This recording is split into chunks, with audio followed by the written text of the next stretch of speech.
নমস্কার, আজকে আমরা জেনে নেব আপনার বয়স আপনার গর্ভধারণকে কতটা প্রভাবিত করতে পারে। আমরা জানি যে মহিলার ক্ষেত্রে যখন তার জন্ম হয় তখন সে অ্যারাউন্ড 1 মিলিয়ন মতো তার ডিম থাকে। এবার সেই ডিমটা কখন ক্ষরণ শুরু হয়? যখন তার মেনস্ট্রুয়েশন চালু হয়। সেটা কখন শেষ হয়? যখন তার মেনোপজ হয়।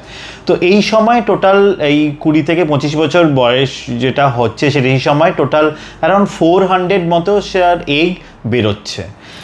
কিন্তু এই যে 1 মিলিয়ন এগ সেটা কিভাবে নষ্ট হয়ে যাচ্ছে? কারণ প্রত্যেকটা মাসে এই একটি এগ বেরোনোর সময় তার সঙ্গে সঙ্গে 1000-2000টি এগ তার কিন্তু নষ্ট হয়। সুতরাং আপনি যদি ভাবেন যে আমার 1 মিলিয়ন এগ ছিল এবার সেটা ছাড়া আপনার রিপ্রোডাক্টিভ ইয়ার জুড়ে থাকবে, সেটা কিন্তু নয়।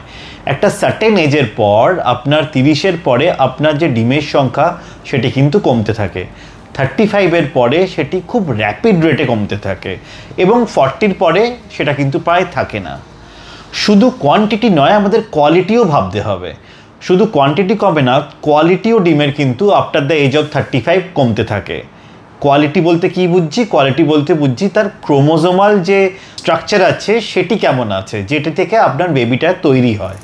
সুতরাং ক্রোমোজোমের যদি কোনো প্রবলেম হয় সেক্ষেত্রে আপনার বেবি 35-এর পরে আপনার বেবির মধ্যে ডিফেক্ট হওয়ার সম্ভাবনা বা মিসক্যারেজের সম্ভাবনাটা কিন্তু অনেকটা বেড়ে যায়। সুতরাং আমরা এটাই অ্যাডভাইস করি যে আপনার এজকে সবসময় আপনি কাউন্ট করবেন যখনই আপনি আপনার বিয়ের পরে সন্তান ধারণের ক্ষেত্রে আপনি প্ল্যান করবেন।